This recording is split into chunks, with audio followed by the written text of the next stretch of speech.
Okay, this is a video about EdPuzzle, and EdPuzzle is a platform that you can upload your own videos or use videos made by other teachers and make them your own. So their tagline here is make any video lesson work in your unique classroom. So there are so many videos that are being shared online that we could use for our students, really with very minimal work. And you can use it in a lot of different ways. You can assign it for homework. The students can watch it at school.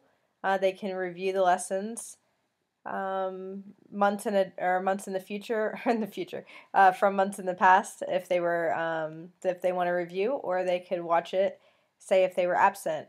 Parents also love watching the videos so they can hear how the teacher is explaining the content. So without further ado, here is a quick tutorial on how to navigate and use EdPuzzle.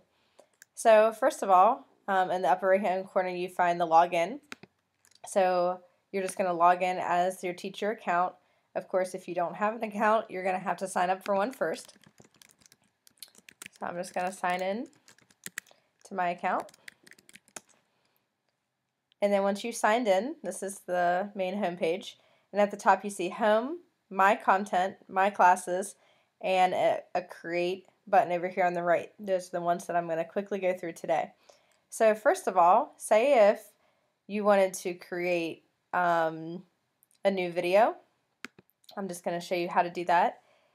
If you click on Create New Video, EdPuzzle pulls videos from all of these different sites over here on the left. So as you see, TeacherTube, Vimeo, those are some popular ones, and of course YouTube, Khan Academy, LearnZillion, among many others. So say if I am teaching about, let's do volume.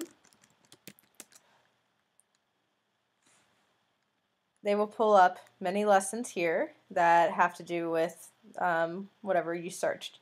Now, of course, you might get lessons that or videos that are not at your appropriate level, so of course you would need to watch them beforehand. But say if you're just scrolling, you could click on to just preview it. Or you could just use this video as is. So I could hit play to see if I like it.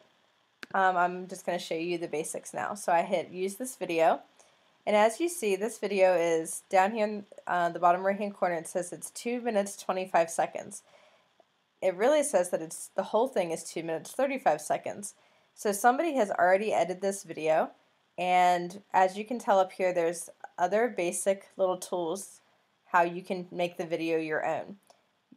On the red kind of scissors, you see the crop ability there, the crop function, and you can slide the crop bars to the left or to the right to make the video a certain length, or say if you only want to assign, if it's a 10-minute video, if you want to assign the first 2 minutes 55 seconds, you could do that. So the crop function, you can slide the bars very easily. If you wanted, you can record an audio track, say if you want to give directions to the students at first. So you could do that simply by hitting the microphone and speaking. You can add audio notes as well. And what I like to add most times are the quiz questions. And with the question mark down here, if I'll just show you how how you can use it.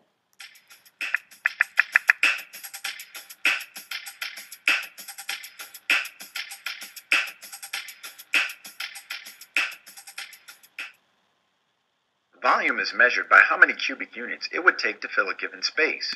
Okay, so say if I had already taught volume to my students, and this is just a little refresher video, I may want to put in a question here just to see from the very beginning if they already can find out the answer before the video likely explains it.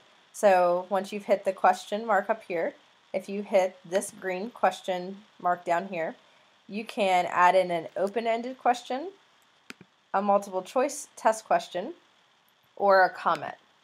Comment's very simple. I use those very often. I put in one joke per video to kind of keep the kids' attention, keep them coming back for more. And then if I want to clarify something that the teacher is saying without an audio note, I can just put it in a comment. So in the test, I'll just say, what is the volume of this figure? And then I have to figure it out, make sure I get the right answer. This is a 3 by 4. There you go, it's 60 units cubed. And of course, as you see, the green check mark right there shows that that's the correct answer.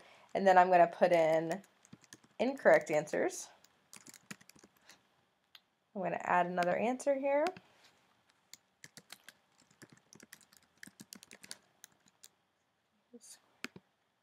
Let's do one more, 15.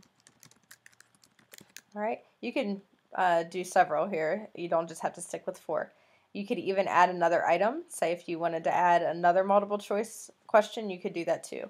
But for the purpose of this video, I'm just going to hit done. And now that question is now above there in the timeline. Okay, so you hit continue. The cube shaded green is a cubic unit. I can Multiplying click the length forward. times the width will give you...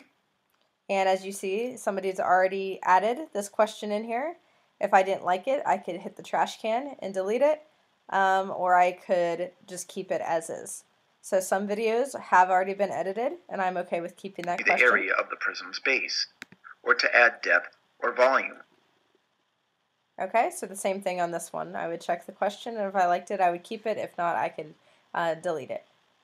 All right, so really that's the basics of finding a video, adding in your own content or adding in your own questions, and then after you've done that and you see that it's the exact amount that you want, the length is right, and you've entered in the number of questions, you just hit done.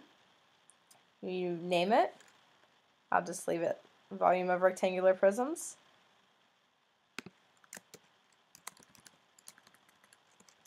I'm just going to put practice because this isn't real. I don't want to use this with my students. And then here, I've already set up my classes, which I can explain how to do that later. But you just click the class that you want to assign it to. And you can also click prevent skipping and add a due date if you want to. I usually use the prevent skipping, but you don't have to. There's some interesting features that go along with that. So once you've clicked who you're assigning it to, you would hit save assignments or no thanks if you didn't want to assign it at that time. And of course I don't want to because this isn't a real assignment. Alright, so it appears here in your My Content. I have different folders that I've organized. So I have videos based on all these topics. And if you hit create, you could create a new folder based on whatever topic you wanted to. Alright? So now let's move on, and I just want to show you what the analytics looks like. So over here, your home page kind of comes up with the basics of the previous few assignments. But if you wanted to go up to My Classes and say if I'm going to click on my grade teams, as you see, I've had several videos that I've assigned to the students. And I'm just going to look at the very first one, Volume Part 3. It says here that 87% of the students have viewed the video, and now I'm going to look at the analytics per question and how the students did. Alright, so first of all, there were 4 questions in this video. The students, 90% of them got question number 1 right, 83% got question 2, question 3 was the worst at 28%, and about 60% got question 4. So question 3 and 4 are the 2 questions that I would want to focus on in class because it seems that the students are still confused. Over here, I have 3 students that still have to watch the video. The students in red are my target students on this concept because they've gotten 50% or less. And all of my yellow students, it looks like they got a 3 out of 4, and then I have several students who got 4 out of 4. So you can easily see who understood the video and who is maybe struggling. Okay, so lastly, if you were to actually click on a student's name, you could see what questions they got right, if they missed a question and what they chose. And up here it actually tells you how many times they watched each part of the video. So if I go and scroll through just a few students,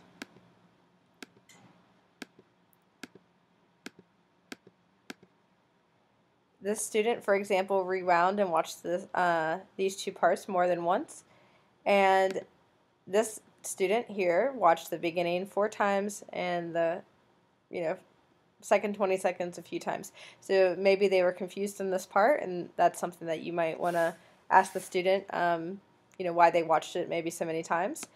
And it's just very helpful to be able to see which students were confused on what part of the video or on what specific questions. So that's pretty much the basics of EdPuzzle. And there's a lot more that actually can go with it, but really it's quite simple. Find a video that fits your content, add in a few questions, assign it, and then easily look at the analytics for it. So if you need any help, just be sure to ask me and I'll help you out further. Thanks.